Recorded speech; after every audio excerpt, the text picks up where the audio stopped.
سلام تماشابینان گرامی، خلاصه خبرهای مهم 1 آگوست تاجیکستان و منطقه را از پایگاه خبری بامداد برایتان پیشکش میکنیم. شروع میکنیم از یک نگاه کوتاه به سرخط خبر مهم روز. در این برنامه اکادمی علمها خبر حبس اکبرشاه اسکندروف را تصدیق کرد. حبس مال و ملک شخصان متهم در پرونده پر سر و صدای غصب حاکمیت. جاری کردن ترتیبات در دوزخ. چند جوان تاجیک به تشکیل پترول شریعتی در ولایت مسکو عیبدار می شوند. زنوزنی بین مهاجران تاجیک و ازبک در یک ساختمان در شهر قزان. و اکنون تفصیلات خبرها. مقامات تفتیشاتی تاجیکستان حساب بانکی رئیس پیشین حزب دموکرات و وکیل پارلمان سید جعفر عثمانزاده، رئیس پیشین شورای عالی اکبرشاه اسکندروف، وزیر سابق کارهای خارجه امراخان ظریفی، روزنامه‌نگار و معاون رئیس حزب دموکرات احمدشاه کاملزاده و معاون رئیس حزب سوسیال دموکرات شاکرجان حکیموف و نزدیکان آنها را بستند. بنا به خبر منبع‌های رادیوی آزادی از 3 ایول همچنین دستور داده شده است که خانواده آنها حق فروختن یا به اجاره دادن خانه، بوستانسرا، شرکت، ماشین و اموال دیگر را ندارند. مقامات رسمی تاجیکستان در این باره چیزی نمیگویند. نزدیکان بازداشت شده و همچنین از فشار به خویشاوندانشان شکایت دارند. از جمله یکی از نزدیکان افراد بازداشت شده گفت بر اساس مکتوب مقامات او را از جای کارش راندند. مقامات رسمی از جمله دادستانی کل تاجیکستان که تفتیش پرونده ها را پیش میبرد از دادن همه گونه جزئیات در رابطه با این قضیه و افراد بازداشت شده خودداری میکنند. در این میان فقط سید جعفر عثمانزاده را که ماه گذشته دستگیر شد به تلاش برای غصب حکومت متهم کردند. درباره بقیه چیزی نگفتند. داستانی به این پرونده ها مور مخفی زده است. در همین حال نزدیکان افراد بازداشت شده میگویند از روز بازداشت تا کنون موفق نشدند که آنها را بینند. آنها میگویند اکثر وکیلان دفاع پیشنهاد را برای حمایت از حقوق منفعت‌های نزدیکان بازداشت شدهشان به دوش نمیگیرند. رادیوی آزادی بر اساس اطلاع منبع‌های خودش معلوم کرد که بجز از وکیل دفاع دولتی در حال حاضر تنها اکبرشاه اسکندروف و شاکرجان حکیموف وکیل دفاع مستقل دارند، اما وکیلان دفاع با روزنامه‌نگاران و رسانه‌ها صحبت نمی‌کنند. تا کنون وکیلان دفاع موفق نشدند که با زیرمایه‌های خود در بازداشتگاه ملاقات کنند. به گفته یک منبع از مقامات تاجیکستان در جریان بازپرسی‌ها تنها وکیل دفاع دولتی شرکت می‌کند، اما به دلیل مخفی بودن پرونده جزئیات آن رسانه‌ای نمی‌شود. نزدیکان دست کم 2 بازداشت شده در این قضیه به شرط نبردن نامشان گفتند که آنها به دادستانی کل و ریاست کارهای داخلی در شهر دوشنبه شکایت کردند که مفتشان نمیگذارند آنها و وکیلان دفاعشان با نزدیکانشان ملاقات کنند. پیوندان افراد بازداشت شده میگویند تا کنون هیچ اطلاعی درباره شرایط بود و باش، وضع سلامتی و چگونگی تفتیش قضیه ندارند. برخی از نزدیکان افراد بازداشت شده را در پیوند به این قضیه مقامات بازپرسی کردند، اما از آنها زبانخط گرفته شده است که جزئیات را مخفی نگاه دارند. کمیته تفتیشات روسیه روز 31 ایول سال 2024 از بازداشت 2 گمان شونده و تحت جستجو قرار گرفتن یکی دیگر در چارچوب پرونده حمله بر راهگذران برای نمود ظاهری آنها در منطقه میتیشم در کنار شهر مسکو خبر داد. کمیته تفتیشات گفت شخصیت 3 عضو این دسته معین گردیده است و همه آنها شهروندان یا زادگان تاجیکستانند و سالهای تولدشان 2004 و 2005 بوده است. با 2 نفر آنها عملهای تفتیشاتی انجام داده شده. برای بازداشت 3 نفر در قلمرو روسیه چاره‌بینی‌های فوری صورت داده می‌شوند. خبر داد خدمات مطبوعاتی کمیته تفتیشات روسیه در کانالش در تلگرام. در رابطه با این قضیه روز 28 ایول بر اساس ماده 213 کودکس جنایتی روسیه با اتهام اوباشی پرونده جنایتی گشوده شده. جریان تفتیشات را رئیس کمیته تفتیشات روسیه الکساندر باستریکین که با موقع آشکارا مهاجر بدبینانش نام برآورده است زیر نظارت خود گرفته است. سرریاست تفتیشات ولایت مسکو خبر داد که گروه شهروندان تاجیکستان سالهای تولدشان 2004 و 2005 به یگان اساس نورسان را لطوکوب کرده ویدیو این حمله های خود را در اینترنت نشر می‌کردند. اخیرا رسانه‌های روسیه درباره یک دسته تاجیک‌ها خبر دادند که در شهر میتیش ولایت مسکو پترول شریعتی تشکیل داده راهگذرانی را که سر و لباس و نمود ظاهریشان به نظر آنها جوابگوی میور شریعتی نیست لطکوب میکردند. رسانه های روسیه از جمله تلگرام کانال ریادوفکا روز 28 ایول چند ویدیو این گروه را نشر کردند. در یکی از این ویدیو سرکرده دسته توجکو از کلهای عینکدار طلب میکرد که مکان خود را بگویند.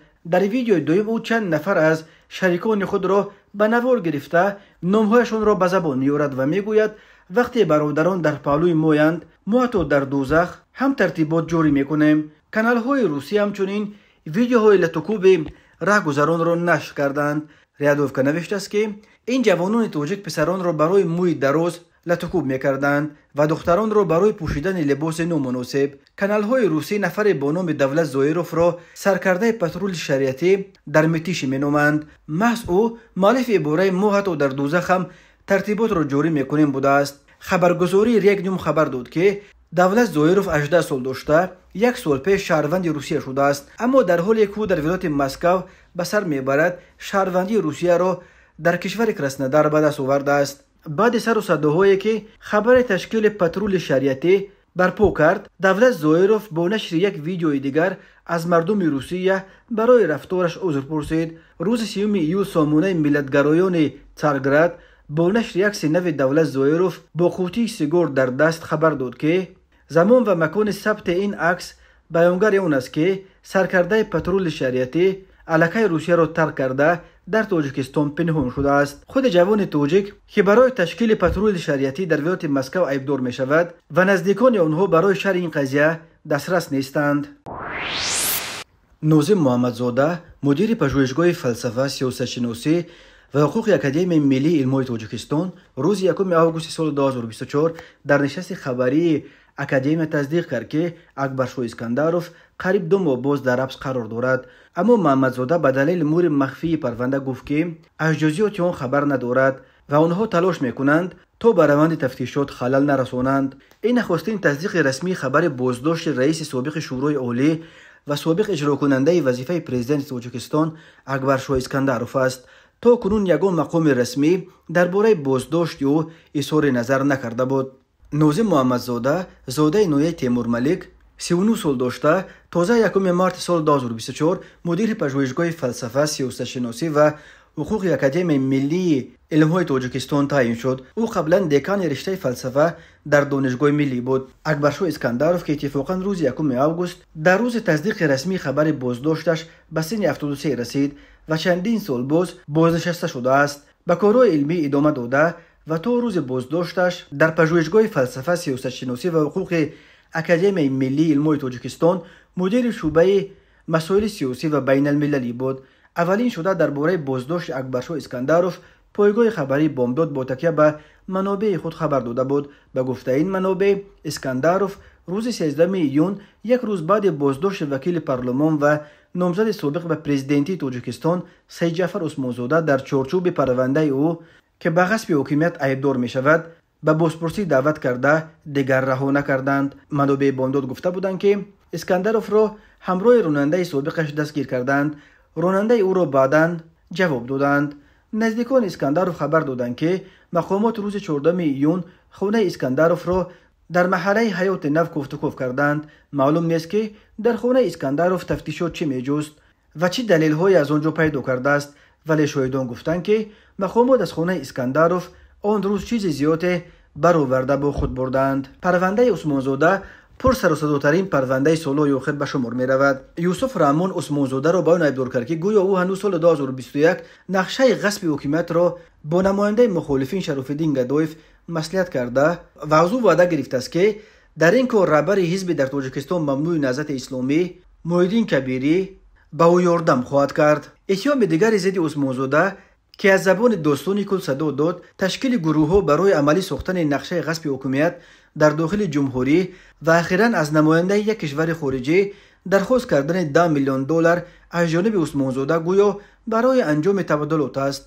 یوسف رحمان نام آن کشور خارجی را نگفت، ولی شراف‌الدین گدایف ادعا دارد که سخن درباره یک ژنرال از نهادهای امنیتی روسیه می رود که گویا در پی حمله خونین ماه مارت در تالار کنسرتوی کروکوس در پایان ماه مارت با سفر مخفی به تاجیکستان اومده با چند نفر از شخصیت‌های شناخته و منصبداران در گذشته بلندپایه صحبت‌های محرمانه انجام داده است و مقامات از این خبر یافته حالا همه اونهایی را که در صحبت آن گنرال اشتراک داشتند بازجویی کرده ایستادند.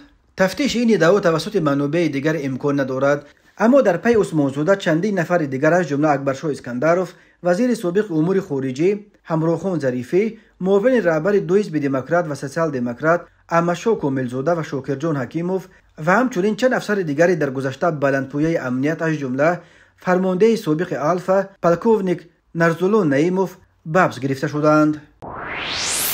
تماشابینان عزیز، یادآور می‌شویم خلاصه مهمترین اخبار تاجیکستان را از پایگاه خبری بامداد تماشا دارید. برنامه را ادامه می‌دهیم.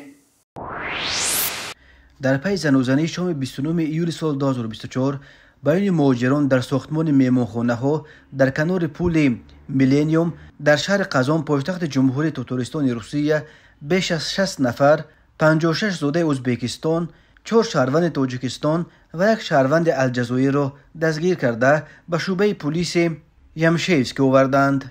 در رابطه با این زنوزنی بر اساس قسم یکم ماده 213 کودکس جنایتی روسیه و اتهام افباشی پرونده گشوده، همچنین نسبت به 12 تن از مهاجران دستگیر شده برای ویران کردن قاعده‌های مهاجرت پروتکل‌های مأموری ترتیب دادند. بنا به اطلاع تلگرام کانال مش، در زنوزنی تقریبا 25 نفر اشتراک داشته در جریان مناقشه طرف‌ها از چوب و آرماتور استفاده بردند. نشریه محلی بیزنس آنلاین معین کرده است که مناقشه بین مردکاران از ازبکستان و تاجیکستان به سبب بی احترامی به زحمت یکدیگر سر زده است. معلوم شد که یک کارگر تاجیک بالای پلیت تازه چیده کارگران ازبک پای مانده است. یک مهاجر از کشور عربی الجزایر نیز در بین این بحث کارگران تاجیک و ازبک افتاده، او هم شته خورده است. در ثبت ویدیوی لحظه زنوزنی دیده می شود که مهاجران از سنگ و آرماتور هم استفاده بردند. طرفها را تنها پلیس از هم جدا کرده است، چون که زور پرربها و پاسبانها به ایزیام خون در جوش نرسیده است. یاری تعجیلی هم به جای حادثه اومد. 1 نفر را که سرش را زده کفاندند به بیمارستان بردند. پلیس اطراف ساختمان را پیچونیده قریب همه آن کارگران خارجی را که فرار کرده نتوانستند بازداشت کردند. در نتیجه 56 کارگر ازبک و 4 تاجیک و 1 الجزایری به شعبه پلیس برده شدند. این علاقه سومین زنوزنی بین مهاجران در تاتارستان در روزهای آخر است. از جمله شب 23 به 24 ایول در نزد قهوه‌خانه 1001 شب در قزان زنوزنی عمومی با اشتراک تقریبا 100 نفر رخ داد. تفتیش نشان داد که آن شب در این قهوه‌خانه توی بود و یک شخص بیگانه ظاهراً مست وارد تویخانه شده به جریان توی خلل رسانیده است. در ویدیوهای نشر شده در بین اشتراکیان زنوزنی صحبت‌ها به زبان تاجیکی نیز شنیده میشد، ولی معلوم نیست که آیا یگان تاجیک در پی حادثه دستگیر شد یا نه. همین طور در سن حولی یک بنا در شهر نابرژنی چلنی تاتارستان بین مهاجران و ساکنان محلی با اشتراک دست کم 20 نفر زنوزنی صورت گرفت. در رابطه به هر دو حادثه با ماده 213 پرونده گشودند. رئیس کمیته تفتیشات روسیه الکساندر باستریکین که با مهاجر بدبینی آشکاراش نام برآورده است، این دو حادثه را زیر نظارت خود گرفته است و طلب کرده است که درباره جریان تفتیش این زنوزنی‌ها با اشتراک مهاجران در تاتارستان به او حساب بدهند. ماه آگوست سال 2021 در پی یک سلسله زنوزنی‌ها با اشتراک مهاجران در منطقه‌های گوناگون روسیه، وزارت کارهای داخلی این کشور هشدار داد که از این به بعد مهاجران را برای دخلانه ویران کردن ترتیبات جمعیتی از جمله برای اشتراک در زنوزنی‌ها بهرمانه به کشورهای زادگاهشان اخراج کرده از حق عبور مرز روسیه محروم میکنند. نورالدین شریپوف، دانشنامه‌نویس معروف تاجیک، کارمند سردار علمی انسیکلوپدیای ملی تاجیک، شب 30 ایول در سن 68 از عالم چشم پوشید. خبری در گذشت نورالدین شریپوف را به پرس تیجه پیوندانش خبر دادند. مراسم وداع با نورالدین شریپوف روز 31 ایول در منزلش در محله تپه‌های شرقی منطقه 6 خانه 112 و مراسم نماز جنازه مرحوم روز 31 ایول ساعت 13:00 در مسجد جامع محله 9 کیلومتر برگزار شده است. نورالدین شریپوف تمام عمر در انسیکلوپدیای توجیک فعالیت کرده یکی از محرران و دانشنامه‌نویسان ورزیده تاجیکستان به شمار می رفت. نورالدین شریپوف در طول فعالیت در تحریر و تدوین، تهیه و به چاپ آماده نمودن 8 جلد انسیکلوپدیای سویتی توجیک، 2 جلد انسیکلوپدیای خواجگی قشلاق تاجیکستان سامی کلان دارد. نورالدین شریپوف مرتب محرر و یکی از مؤلفان 3 جلد دانشنامه فرهنگ مردم تاجیک است. همچنین مدیر رداکسیای نظارت علمی و تحریر ادبی مقاله های انسیکلوپدیای روزگارداری جلد 3، انسیکلوپدیای ادبیات و صنعت توجیک، انسیکلوپدیای دوشنبه، انسیکلوپدیای ملی توجیک را از لحاظ علم و ادبی تحریر کرده است. مؤلف بسیار مقاله های علمی بیش از 300 عدد در نشریه‌های انسیکلوپدیای سویتی توجیک، انسیکلوپدیای ملی توجیک و دانشنامه فرهنگ مردم توجیک. نورالدین شریپوف یکی از انسیکلوپدیستان ورزیده به شمار می رفت. شب 30 ایول سال 2024 تخمین ساعت 01:05 راننده автомашین تمغه اوپل استرا با بقولوف محمد یوسف سال تولدش 2002 ساکن نویه جیهون هنگام حرکت در حدود جماعت دیوت وحدت ملی نویه جیهون از عهده اداره واسطه نقلیات نور آمده به دیوار مغازه خوراکواری برخورده است. در نتیجه مسافر داخل автомашین مذکور مخیموف منصور بیگ سال تولدش 1999 ساکن همین نویه جراحت‌های وزن جسمانی برداشته در جای حادثه به هلاکت رسیده است. خود راننده با بقولوف جراحت‌های گوناگون جسمانی برداشته در بیمارخانه بستری گردیده است. باز هم شب 30 ایول سال 2024 تخمین ساعت 01:40 راننده автомашین تمغه مرسدس بنز عثمانوف اسلام جان سال تولدش 2003 ساکن شهر دوشنبه هنگام حرکت از سمت شهر بختر به سمت شهر دوشنبه در حدود نویه خراسان از عهده اداره واسطه نقلیات نور آمده به دوچرخه تمغه اسکوتر تحت اداره رسولوف محمد طاهر سال تولدش 1995 ساکن نویه خراسان برخورده است. در نتیجه راننده دوچرخه تمغه اسکوتر رسولوف جراحت‌های وزن جسمانی برداشته در جای حادثه به هلاکت رسیده است. اوید بین حادثه و تحقیقات ادامه دارد. ضمن برگزار نمودن چهاربینی اپراتیوی جستجویی از جانب کارمندان میلیسیا معین کرده شد که مرد 50 ساله ساکن شهر پنجکند سال 2012 با روی فریب به باوری مرد 54 ساله ساکن شهر مذکور در آمده با بهانه جدا نمودن قطعه زمین نزد یولگی از او $10,000 امریکایی گرفته به احتیاجات خود صرف کرده است. نسبت گمان شونده پرونده جنایتی با ماده 247 کودکس جنایتی جمهوری تاجیکستان آغاز کرده شده تفتیشات ادامه دارد. تماشابینان عزیز و گرامی، این بود مرور به خلاصه چند خبر مهم امروز تاجیکستان. خبر و گزارش‌های بیشتر از تاجیکستان و درباره تاجیکستان و اطراف آن را در سامانه پایگاه خبری بامداد در این نشانه پیگیری نمایید: www.bomdad.com. خوش باشید.